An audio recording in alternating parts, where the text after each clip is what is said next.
Um simples emoji de joinha mudaria completamente o rumo da minha vida, e exporia a verdade que minha família tentou esconder por anos. No dia em que minha própria mãe me chamou de exemplo de fracasso no grupo da família, e minha irmã ainda curtiu a mensagem, algo dentro de mim finalmente rompeu. O que elas não sabiam é que, enquanto me humilhavam publicamente, meu nome estava prestes a circular entre os empresários mais poderosos do país. E o que aconteceu depois, ninguém estava preparado para ver.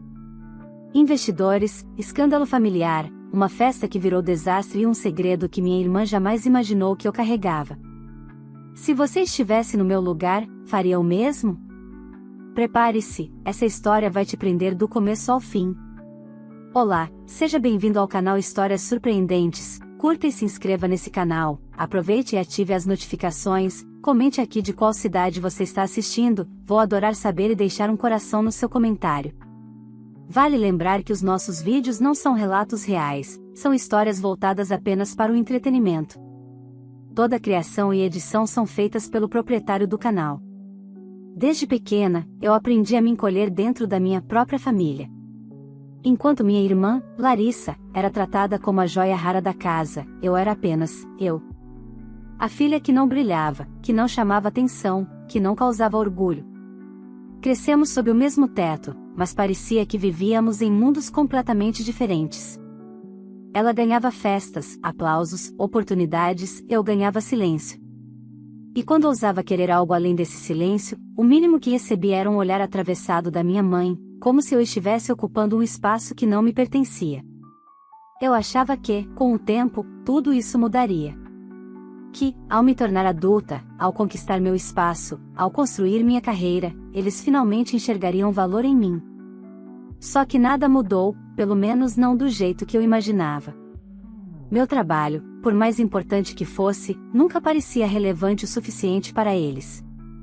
Meus resultados, minhas conquistas, minhas responsabilidades, tudo era tratado como sorte, exagero ou simplesmente ignorado.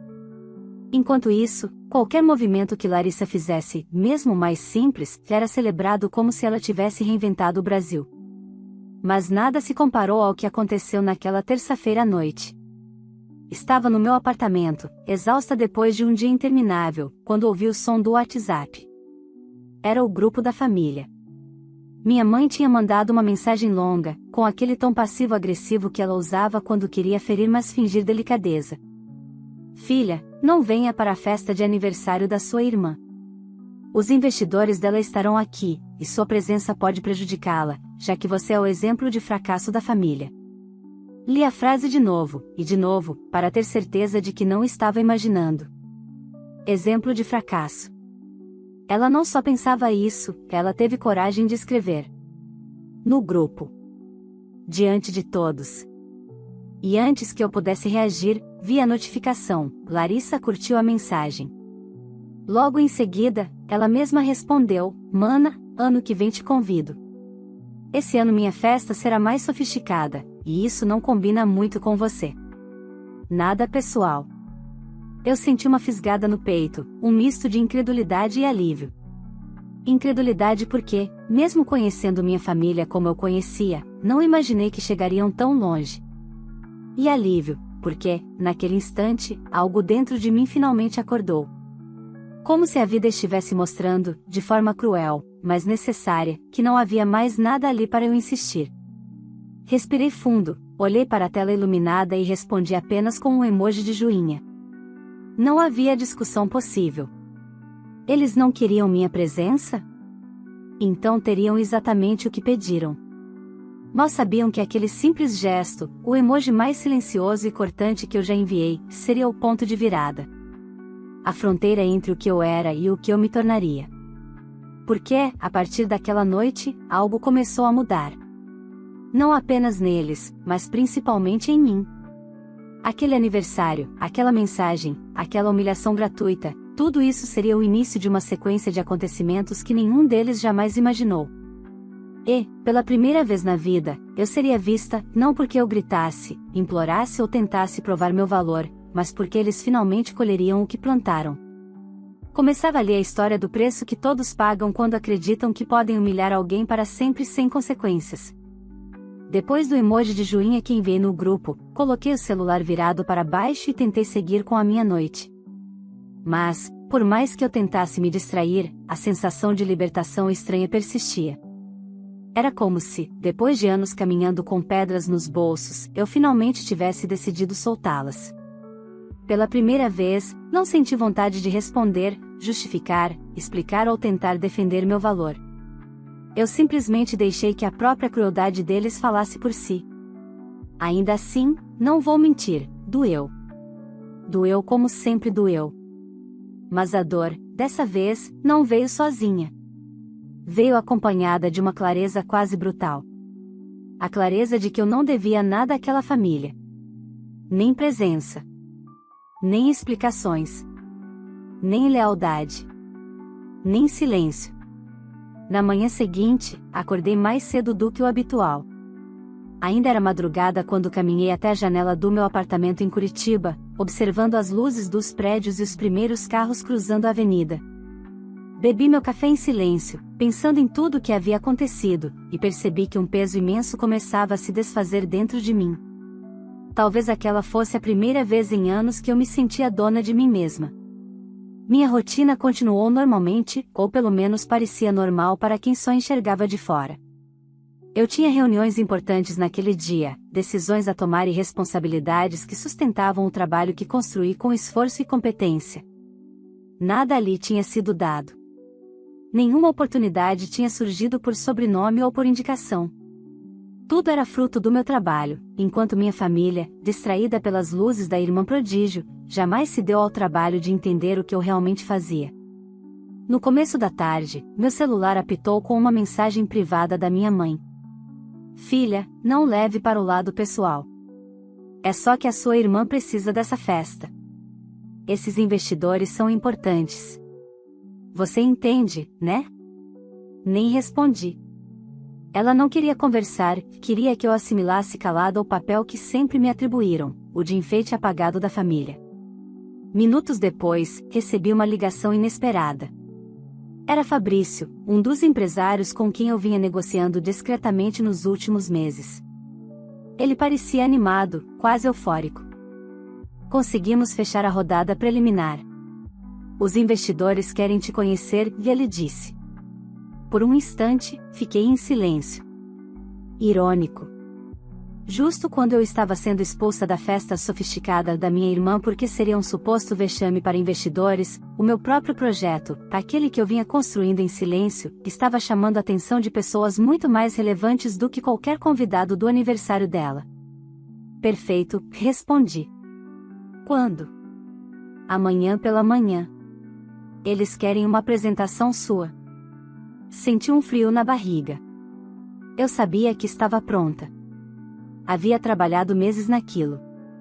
Meu conhecimento técnico, minha visão estratégica, meu planejamento, tudo estava sólido. Mas não pude deixar de notar o contraste entre a forma como aqueles investidores me enxergavam, com respeito, e a forma como minha própria família insistia em me diminuir. Depois da ligação, uma decisão começou a se formar dentro de mim, a de que eu não esconderia mais nada do mundo, mesmo que continuasse escondendo da minha família. Não por eles, mas por mim. Eu não precisava provar nada para eles.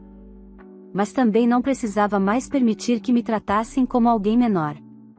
À noite, enquanto revisava minha apresentação, meu celular vibrou novamente. Dessa vez, era minha irmã. Manaá, amanhã vai ser tudo. O buffet caríssimo, os influenciadores, os investidores, vai ser a festa do ano. Pena que você não combina com esse ambiente, mas a gente entende. Beijos. Respirei fundo. Ela nem tentava esconder o deboche. Nem por um segundo pensou que talvez eu tivesse planos maiores do que assistir à grandiosidade dela à distância. Era como se eu tivesse sido escrita no papel da figurante e ela acreditasse que eu jamais teria a ousadia de sair dele. O que Larissa não sabia, e nem desconfiava, era que, enquanto ela preparava sua festa para impressionar seus convidados, eu preparava algo muito maior. Não uma vingança. Mas uma virada. Uma expansão da minha própria vida. Algo que faria sentido não apenas para mim, mas para todos aqueles que, sem sequer me conhecer, já me reconheciam pelo meu trabalho. E mal sabia Larissa que os próximos dias mudariam tudo. Para ela. Para meus pais. Para mim. Porque, quando uma pessoa negligenciada por muito tempo finalmente se levanta, o mundo ao redor aprende, tarde demais, que subestimar alguém sempre tem um preço. E o deles estava prestes a chegar. A manhã seguinte começou mais cedo do que eu previa.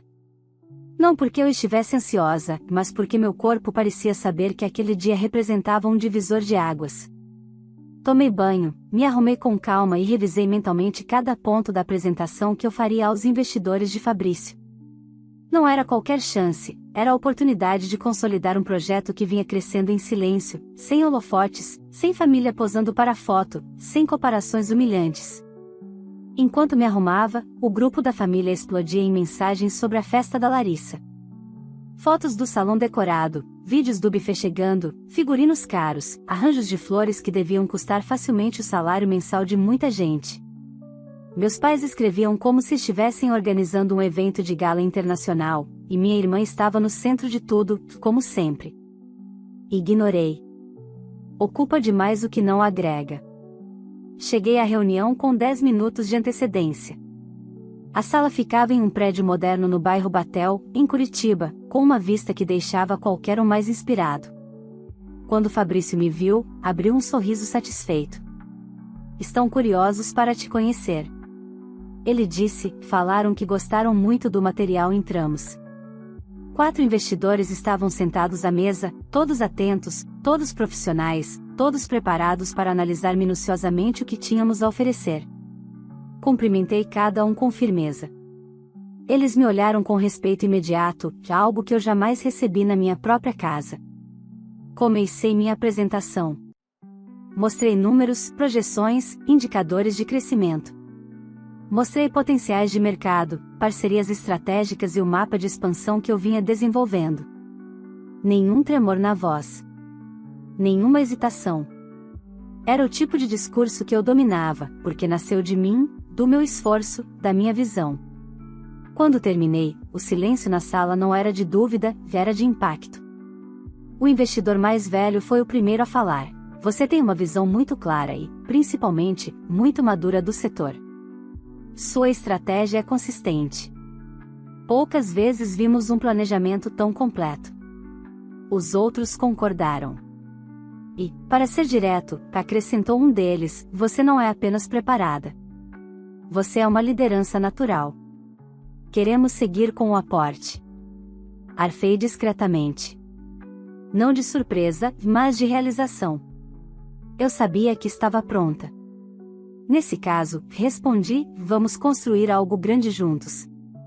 Enquanto assinávamos os documentos iniciais, meu celular vibrou. Não olhei. Quando a reunião terminou, Fabrício me abraçou breve, com respeito profissional. Parabéns. Hoje foi um marco. Eu sabia que era. Mas não imaginava o quanto aquele marco iria ressoar muito além daquela sala. Ao sair do prédio, finalmente peguei o celular. Mais de 50 mensagens no grupo da família. Pensei em ignorar, mas algo me chamou a atenção. Havia áudios longos, daqueles que só aparecem quando algo deu errado. Rolei a tela. Primeira mensagem da minha mãe: filha, você está vendo isso? Aconteceu uma coisa horrorosa.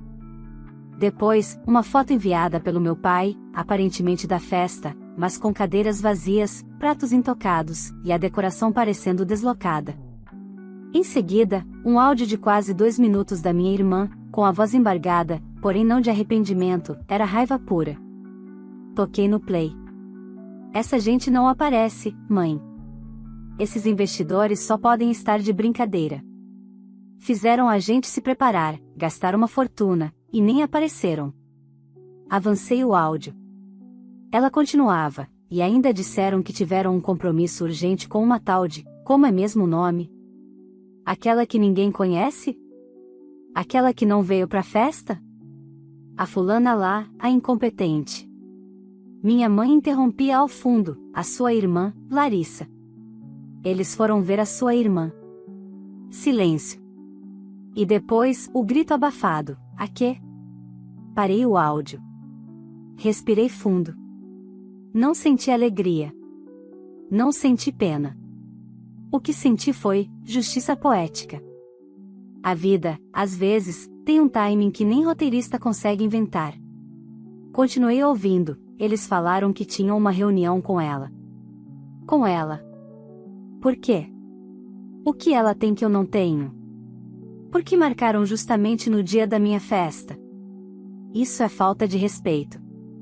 Minha mãe choramingava, lamentando o buffet caro, as flores caríssimas, os convidados que começaram a ir embora quando perceberam que a presença mais importante da noite não apareceria nunca. Então veio a cereja do bolo, um print que minha mãe enviou no grupo. Era a mensagem que os investidores mandaram para ela e para meu pai, tentando justificar o cancelamento. Pedimos desculpas pelo imprevisto. Tivemos uma reunião urgente com a senhora meu nome, cuja agenda era nossa prioridade. A palavra prioridade pareceu ecoar na minha mente. Minha família sempre se comportou como se eu fosse o fundo do poço, a sobra, a última opção. E agora estavam descobrindo que, no mundo real, o mundo onde trabalho, competência e caráter importam, eu era justamente o oposto. E aquela era apenas a primeira consequência. Mandei um simples, tudo bem. Espero que tenham conseguido resolver. A ironia passou despercebida. Eles estavam ocupados demais colhendo os próprios erros. E eu estava ocupada demais crescendo para olhar para trás. Nos dias que se seguiram ao fiasco da festa da Larissa, o clima no grupo da família se tornou estranho. Um silêncio constrangido pairava entre mensagens soltas e tentativas fracas de normalidade. Era como se todos tivessem medo de tocar no assunto, mas ao mesmo tempo estivessem desesperados para entender o que, afinal, estava acontecendo. Eu observava tudo à distância, como quem assiste a um incêndio provocado por terceiros, e finalmente percebe que não tem obrigação alguma de apagá-lo. Enquanto minha família lidava com a ressaca da humilhação pública, minha rotina ganhou uma intensidade nova. O projeto com os investidores avançou tão rápido que mal consegui respirar entre uma reunião e outra. Nosso planejamento foi validado, os primeiros relatórios começaram a ser produzidos e, em menos de 72 horas, eu já era tratada como peça-chave de uma operação que estava prestes a movimentar cifras que Larissa jamais imaginaria. E, como sempre, nada disso era percebido pela minha família, até que o inevitável aconteceu. Numa quinta-feira à tarde, recebi uma ligação do meu pai. Ele nunca ligava. Só chamava quando queria aconselhar Larissa, pedir favores em nome da irmã ou contar alguma conquista que não tinha a ver comigo. Hesitei antes de atender, mas decidi ouvir. Filha, sua voz vinha embargada. A gente precisa conversar. Estava claro que ele não queria conversar. Queria respostas. Queria explicações para a implosão da narrativa que sustentaram por anos. Sobre o quê? Perguntei, mantendo o tom neutro. Esses investidores, eles disseram que você é importante, que seu nome tem peso. Fez uma pausa longa, como se digerir isso tivesse se tornado doloroso. Por que você nunca contou nada pra gente? Engoli a vontade de rir. Não de deboche, mas de exaustão. Porque vocês nunca perguntaram, pai. Ele respirou fundo, como se esperasse outra resposta. Como se, até ali, acreditasse sinceramente que eu era responsável pelo desconhecimento deles. Sua mãe está arrasada, ele continuou. A Larissa não sai do quarto. Você não pode conversar com ela? Ajudá-la a entender? Essa foi a primeira vez, em muitos anos, que senti pena. Não de mim, mas dos três. Da maneira como criaram e alimentaram uma ilusão ao ponto de não conseguirem lidar com a verdade quando ela finalmente se impôs. Pai, eu não tenho responsabilidade sobre as expectativas que vocês criaram sobre a Larissa. Ela lidou com a vida como quis, e agora está encarando o retorno disso. Mas você poderia, ele começou, e eu o interrompi. Não. Minha resposta foi seca, firme, intransponível. Eu não vou consertar nada. Não fui eu quem criou esse cenário. Do outro lado, silêncio. Então você vai continuar brava? Ele perguntou. Sorri, sem humor, e eu não estou brava. Estou em paz. Mas essa paz exige distância. Ele tentou insistir mais um pouco, mas finalizei a ligação educadamente. Não havia mais espaço para conversas circulares. Não naquele momento. Mal desliguei, Fabrício entrou na minha sala. Temos um problema, ele disse, mas havia um sorriso em seu rosto, o que indicava que o problema era, na verdade, um evento inesperado, não necessariamente ruim. O que aconteceu? O jornal local quer fazer uma matéria sobre o projeto. Eles descobriram que a operação está movimentando cifras grandes e querem destacar você como liderança feminina no setor. Meu coração acelerou. Não porque eu buscasse mídia, eu nunca procurei. Sempre trabalhei nos bastidores, longe das câmeras e das manchetes. Mas aquilo fazia parte do crescimento natural do projeto. E eu sabia que, dessa vez, recusar seria desperdiçar visibilidade profissional. Eu aceito, respondi. Tem mais uma coisa, e ele completou. Os mesmos investidores que cancelaram a festa da sua irmã emitiram uma nota de agradecimento interna à equipe deles, e seu nome aparece como decisivo para a expansão no Brasil. Piscar se tornou quase difícil. Em poucas horas, essa informação se espalharia. Não porque eu quisesse, mas porque empresas desse porte sempre fazem ruído quando se movem. E eu sabia exatamente o que aconteceria quando minha família descobrisse. À noite, enquanto eu revisava o esboço da matéria, o grupo da família voltou a despertar. Minha irmã, que estava sumida há 3 dias, reapareceu. Você fez isso de propósito? Não respondi. Você marcou essa reunião no dia da minha festa para me humilhar. Você sempre foi invejosa. Típico. Para ela, tudo girava ao redor do próprio umbigo. Até meu sucesso. Minha mãe entrou logo depois. Filha, converse com a sua irmã. Ela está muito abalada. E meu pai, ela perdeu um possível contrato por causa desse cancelamento. Você sabe como ela é sensível. Respirei fundo. Olhei para aquelas mensagens como quem observa um padrão que se repete pela milionésima vez. A culpa sempre cai sobre mim. A proteção sempre recai sobre ela. E finalmente respondi, apenas uma vez, eu não destruí nada. A realidade apenas apareceu. Bloqueei o grupo. Bloqueei a conversa privada da minha irmã. Bloqueei a da minha mãe. Deixei apenas meu pai desbloqueado, não por afeto, mas por precaução. Ele, ao menos, sempre foi o menos impulsivo. A sensação de silêncio, depois disso, foi libertadora. E eu não fazia ideia de que o capítulo que viria a seguir transformaria essa libertação em algo muito maior e definitivo. Os dias seguintes ao meu afastamento do grupo da família foram estranhamente silenciosos. O tipo de silêncio que não nasce de paz, mas de expectativa, como o ar parado antes de uma tempestade. Eu sabia que eles não desistiriam tão facilmente. Minha família sempre funcionou assim, ignoravam meu valor até que precisassem dele. E, agora que o pedestal da Larissa havia rachado, era apenas questão de tempo até que tentassem se apoiar em mim outra vez. Mas, ao contrário de todas as outras vezes, eu estava preparada. Enquanto eles se afogavam na própria frustração, meu mundo profissional parecia finalmente se alinhar. A matéria sobre o projeto saiu na manhã de uma segunda-feira. Eu acordei com o celular vibrando sem parar, notificações, mensagens de colegas, convites para entrevistas, elogios, perguntas, propostas. A manchete dizia: Paranaense lidera expansão milionária no setor tecnológico e se destaca entre as principais estrategistas do país. A matéria era elegante, objetiva e, acima de tudo, verdadeira. Eles destacaram minha trajetória, meu trabalho silencioso, minha visão de longo prazo. Nada de floreios, nada de exageros, apenas fatos. E bastaram 3 horas para que minha família descobrisse. Meu pai me ligou primeiro. Ignorei. Minha mãe ligou depois. Ignorei também. Por fim, Larissa tentou uma videochamada. Recusei na mesma hora. Minutos depois, recebi uma mensagem de vídeo da minha mãe. Abri por curiosidade. Ela estava no quarto dela, claramente emocionada, mas não da forma que eu imaginava. Não era arrependimento. Não era compreensão. Era medo. Medo do que eu tinha me tornado. Medo do que poderiam dizer dela. Medo de perder o que acreditava controlar. Filha, nós vimos a matéria.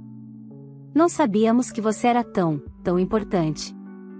Por que não contou pra gente? A família devia estar unida nesse momento. Seu nome está em tudo, todo mundo está comentando. Você sabe como isso pode nos afetar, né? Não nos afetar. Afetá-los. Sempre eles. Sempre o que a imagem deles significava. Eu não respondi.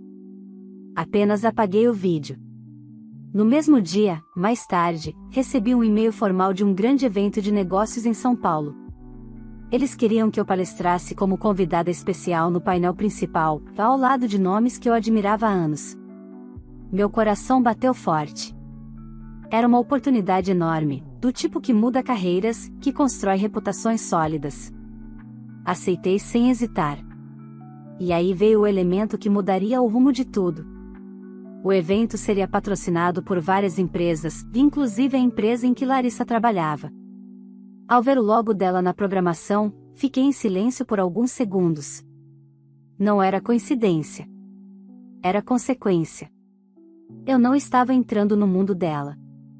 Ela é que, pela primeira vez, estava esbarrando no meu. 2 dias depois, recebi uma ligação surpresa do diretor da empresa da minha irmã, um homem educado, estratégico, e claramente desconfortável. Boa tarde, você é a irmã da Larissa, certo? Sou. Olha, desculpe incomodar, mas surgiu uma situação complicada e sua irmã nos pediu para conversar com você. Respirei fundo. Já imaginava onde aquilo iria parar. Ela disse que está preocupada com o evento de São Paulo, e ele continuou. Ela está receosa de que a mídia compare vocês duas, já que o sobrenome é o mesmo. E pediu que você evitasse aparecer demais. Ou, se possível, recusasse a palestra. Por um instante, o mundo ficou em silêncio. Ela queria que eu recusasse o maior convite da minha carreira para não ofuscá-la. Eu quase ri. Agradeço o contato, respondi calmamente, mas minha participação está confirmada. E eu não ajusto minha trajetória para atender inseguranças de terceiros. O diretor engoliu seco. Eu imaginei que diria isso. Desliguei. Senti um misto de indignação e alívio. Pela primeira vez, alguém de fora testemunhava claramente quem Larissa era, e quem eu era. Naquela mesma noite, recebi outra mensagem dela. Dessa vez, um texto grande: você está destruindo minha imagem profissional. Você não pode aparecer assim, do nada, como se fosse essa grande empresária. Ninguém sabia de você, e agora você quer tomar tudo de mim?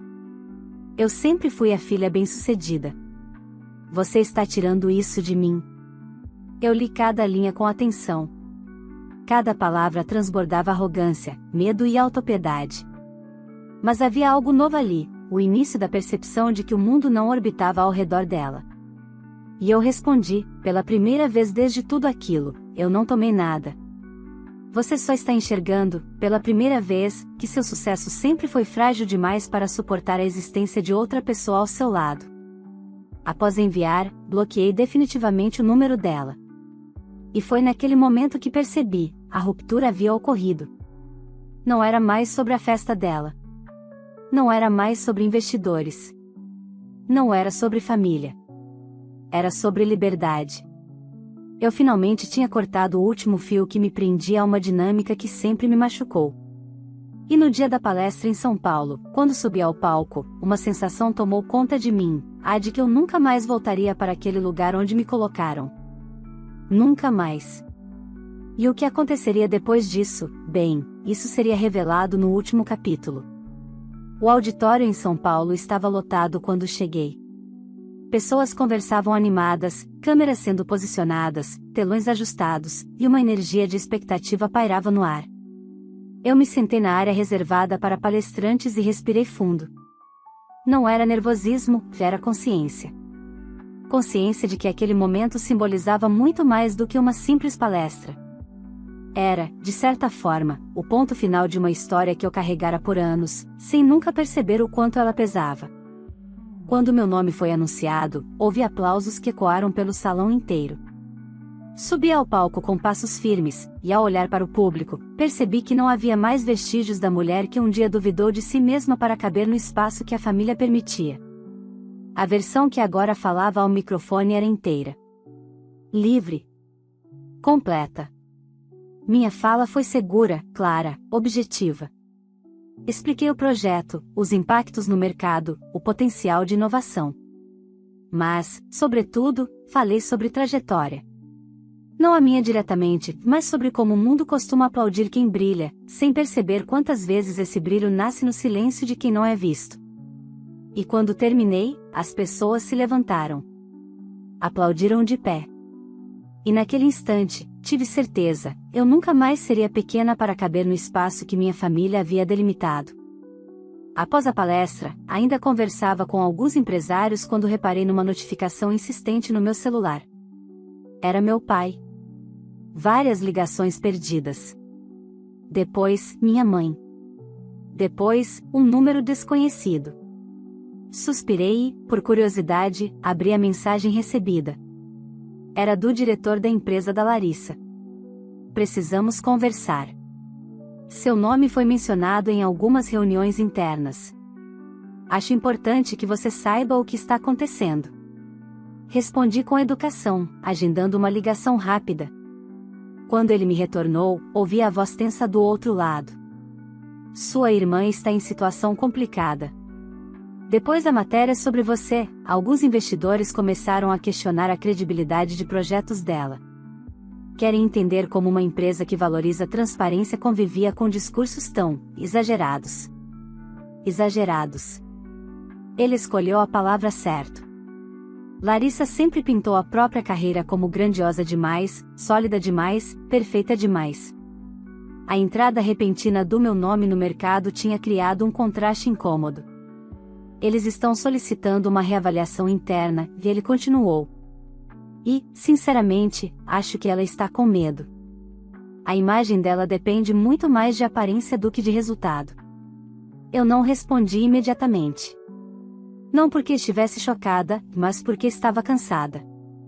Era sempre assim, uma vida inteira sustentada por vaidade apenas aguenta até encontrar a realidade. Deseja se envolver? Ele perguntou com cuidado. Não, respondi de forma firme. A carreira dela é responsabilidade dela. Eu não interfiro. E desliguei. Naquela noite, enquanto jantava sozinha no hotel, meu celular vibrou novamente. Era meu pai. Filha, por favor, atenda. Sua mãe está desesperada. A Larissa, ela está dizendo que você arruinou a vida dela. Fechei os olhos. Não por dor, mas por reconhecimento. Era o mesmo discurso de sempre: se algo dava errado, a culpa era minha. Se Larissa caía, a culpa era minha. Se qualquer coisa não saía como eles desejavam, a culpa era minha. A diferença é que agora isso não tinha mais poder sobre mim. Respondi apenas: pai, eu não sou responsável pela vida dela. Nunca fui. Nunca serei. Ele tentou insistir, mas desliguei antes. Não por frieza, mas por escolha. 2 dias depois, voltei para Curitiba. A repercussão da palestra estava em todos os lugares, e o projeto avançava com velocidade surpreendente. A equipe cresceu, mais investidores se aproximaram, convites surgiam diariamente. Meu mundo expandia em todas as direções. Enquanto isso, minha família afundava em silêncio. Não porque eu tivesse feito algo, mas porque a imagem que sustentavam por anos finalmente encontrou a verdade. E a verdade não precisa de ajuda para aparecer. Ela só precisa de tempo. Numa tarde de sábado, enquanto organizava minha agenda da semana, recebi a última mensagem que lera deles. Era da minha mãe: filha, precisamos de você. A família precisa se unir agora. Sua irmã precisa. Por favor, não nos abandone assim. Demorei alguns segundos antes de digitar. Não por hesitação, mas para escolher as palavras que finalmente encerrariam a nossa história. Respondi: eu não abandono ninguém. Apenas deixo de carregar o que nunca foi meu.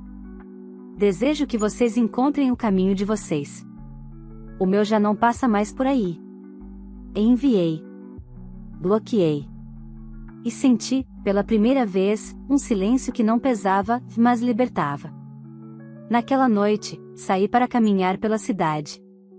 O vento estava frio, mas leve. E percebi algo simples, porém poderoso: eu finalmente tinha me tornado a pessoa que sempre fui, mas que nunca me permitiram enxergar. E, principalmente, entendi que algumas histórias não terminam com reconciliação. Algumas terminam com liberdade. E a minha, enfim, tinha começado. Se essa história mexeu com você, não esqueça de curtir o vídeo e se inscrever no canal para acompanhar outras histórias tão impactantes quanto essa. Seu apoio é muito importante para que eu continue trazendo narrativas emocionantes e cheias de reviravoltas. Aproveita também para compartilhar esse vídeo com alguém que você sabe que vai se envolver com essa trama, pode ser um amigo, um familiar ou alguém que já passou por situações parecidas. E agora eu quero saber de você: você faria o mesmo que a filha fez? Teria a mesma coragem de se afastar e seguir sua vida, mesmo quando a família tenta te diminuir? Me conta aqui nos comentários, quero muito saber a sua opinião. E já deixa também de qual cidade você está assistindo, para eu passar lá nos comentários e deixar um coração especial para você. Obrigada por acompanhar essa história até o fim, sua presença aqui faz toda a diferença. Vale lembrar que os nossos vídeos não são relatos reais, são histórias voltadas apenas para o entretenimento. Toda criação e edição são feitas pelo proprietário do canal.